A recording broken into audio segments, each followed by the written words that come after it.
we're always hearing about some crazy new AI thing, right? Like Yeah. every single day.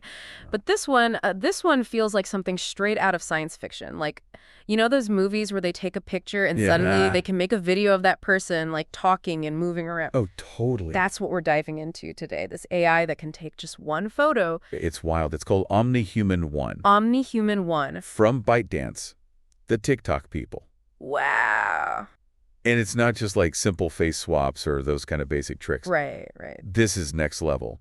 We're talking full body animation, gestures, expressions, all from a single image. Okay, so full body, not just the face. Yep. And the motion, it can come from like an audio clip, another video, or even both. So you could have like a picture of your grandma Uh-huh. and then make her dance to your favorite song. Yeah, exactly. Or imagine like historical figures giving speeches. It's insane. This feels way beyond what we've seen before. It really does. And that's why we're doing this deep dive. We want to understand how this thing works, what it can do, Yeah. and what it means, for the future for all of us. Right. We're going to be looking at info directly from the OmniHuman-1 research page.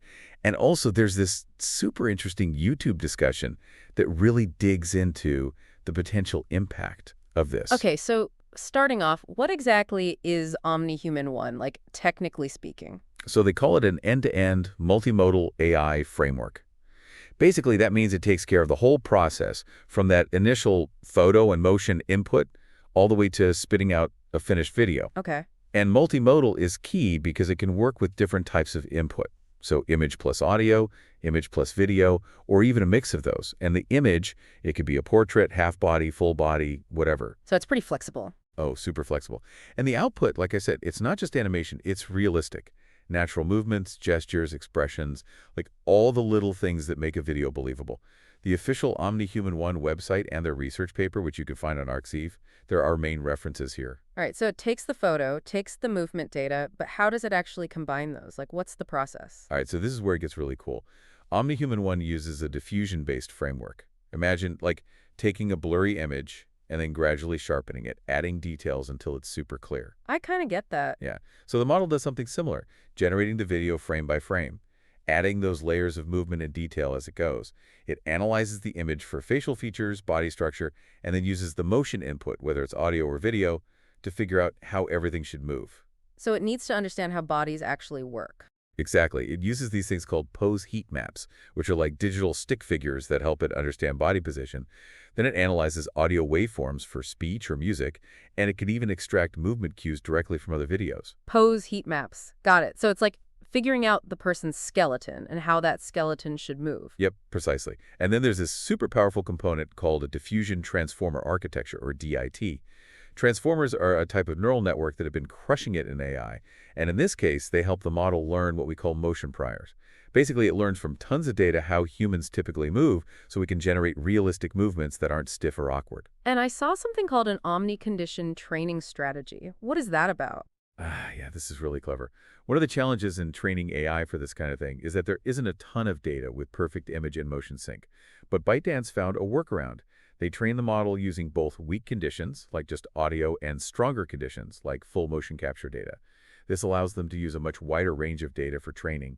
They also use a multi-stage training process where they gradually introduce different elements of motion and something called classifier-free guidance, which helps make sure the generated motion is accurate and in line with the input. So it's like learning to walk before you can run. Exactly. And all of this together means that OmniHuman-1 can create videos of any length in different aspect ratios, and it can even do stylized animation, like cartoons. Wow, so not just photorealistic humans, it can do cartoons too. Yeah, it's pretty versatile. Okay, so let's talk about what it can actually do. What are some of the key features? So like we said, the multimodal motion conditioning is huge. Being able to combine different types of input is what makes this so powerful. Then there's the realistic lip sync and gestures. I mean, it nails those. And it's not limited to just close-up shots. It can work with full-body images too. Plus, it can even generate pretty convincing stuff from just audio, which is crazy. That's super impressive. It is, and it supports different aspect ratios so you can create content for different platforms. And the output is high quality, like photorealistic with accurate expressions and perfect synchronization. Plus, as we mentioned, it can animate not just humans, but also cartoons, animals, even objects. They had some interesting examples on the website, like virtual influencers, singing performances, and even animated cartoon characters. And the YouTube video mentions some specific things ByteDance showed off. Oh yeah, they had that fake Taylor Swift performance that looks super real. And that recreated Albert Einstein lecture where he talks about art be empty without emotion. They even showed the idea of a TED Talk that never actually happened, delivered by a completely digital person.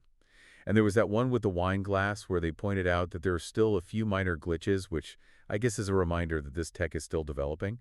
But the fact that they can adjust the aspect ratio, the body proportions, the length of the clips, it all shows how adaptable and powerful this thing is. Like taking those old animated family photos to a whole new level. It all sounds kind of too good to be true. So what are some of the downsides? Well, for starters, it's not publicly available yet, so most people can't actually try it out.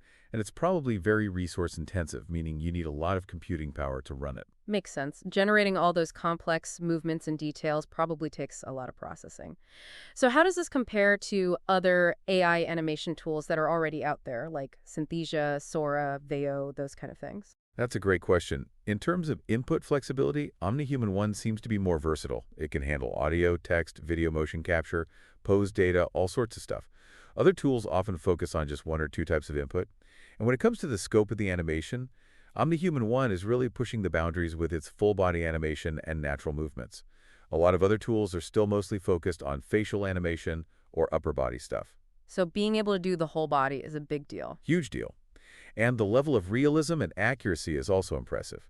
The advanced architectures and training methods they use seem to be paying off. Plus, the fact that it's been trained on such a massive and diverse dataset means it can handle a wider range of situations and body types compared to some of the competitors. And all of this together means it has a much broader range of potential uses, like gaming, virtual influencers, education, even healthcare. Sounds like OmniHuman-1 is really setting a new standard. Yeah, it's definitely shaking things up. So with all that in mind, what are some of the potential applications for this kind of technology, and what are the implications, for the future? The possibilities are kind of mind-blowing. In entertainment, you could have historical figures coming to life in movies or hyper-realistic video game characters. In education, you could have virtual teachers or interactive historical simulations. And marketing could use this for personalized ads featuring virtual spokespeople tailored to specific audiences. And the YouTube discussion really highlighted the realism. They called it insane. Like it's a huge leap forward for this kind of tech. Yeah, they were really emphasizing that, like the ability to create full-body animations, gestures, singing, even playing musical instruments, all synced to audio just from one photo. It's mind-blowing compared to what we had before. And they talked about how it was trained on something like 18,700 to 19,000 hours of video data, probably a lot of it from TikTok. They also mentioned those omni conditions, which means it can use text, audio, body pose data, all sorts of things to create these different video scenarios. And the examples they showed, like the Taylor Swift performance, the Einstein lecture, the idea of a fake TED Talk, it all points to how powerful this is. And it's just going to keep getting better. So big picture, what are the key takeaways from all of this? What do you think people should really remember about OmniHuman-1? I think the main thing is the level of realism and the ability to generate these full-body videos from minimal input. The omni-condition training approach is also a big deal because it means they can use all kinds of data to train these models. And then there are the potential applications, which are huge, and the fact that this is a major step forward in AI-generated video. It really makes you think about the future of video, doesn't it? Like what's real, what's fake, how will we even tell the difference? Absolutely. It raises a lot of big questions about authenticity, misinformation, and the future of media in general. And the thing that really stuck with me is that example of the person holding the wine glass. Even though it wasn't perfect, it was so close to real. Yeah, that was a powerful demonstration. Like, if they can do that now, imagine what it'll be like in a few years. It's kind of scary, but also exciting, Totally. And what about the ethical side of things? There's the potential for misuse, right? Oh, absolutely. I mean, imagine fake news videos that are completely indistinguishable from real ones, or deep fakes used for blackmail or propaganda. It's a huge concern. The YouTube video mentions some real-world examples of deep fakes being used for harmful purposes. Right? And that video that made it look like the president of Moldova was resigning. And even celebrities have been targeted. There's that fake Eminem endorsement in South Africa. It's getting harder and harder to tell what's real. And what about the financial side? Oh yeah, people are losing money to deepfake scams too. There was a report that fraud losses related to AI impersonation could reach billions of dollars. People are being tricked into investing in fake schemes or giving money to scammers pretending to be someone they trust. It's a real mess. It is. There are people calling for regulations and laws to try to control this technology, but it's moving so fast it's hard to keep up.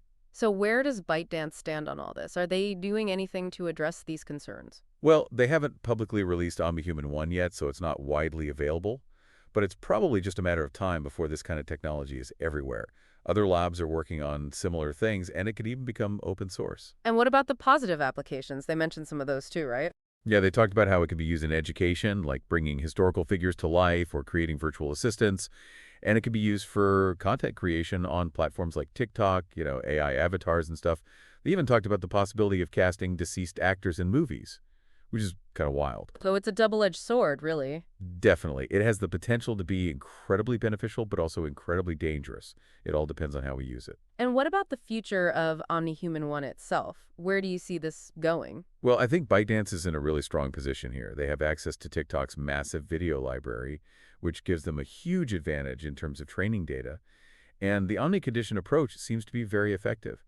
I wouldn't be surprised if they continue to push the boundaries of what's possible with this technology. So to wrap things up, the big takeaway is that we can now generate incredibly realistic video from just one photo and some audio. Yeah, that's the core of it. And the implications are huge for entertainment, education, marketing, even politics. It's a whole new world, isn't it?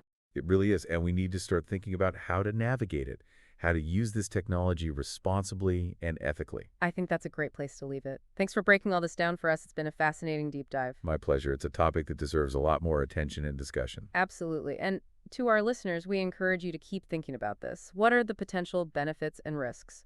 What role do you think this technology should play in our lives? It's a conversation we all need to be a part of.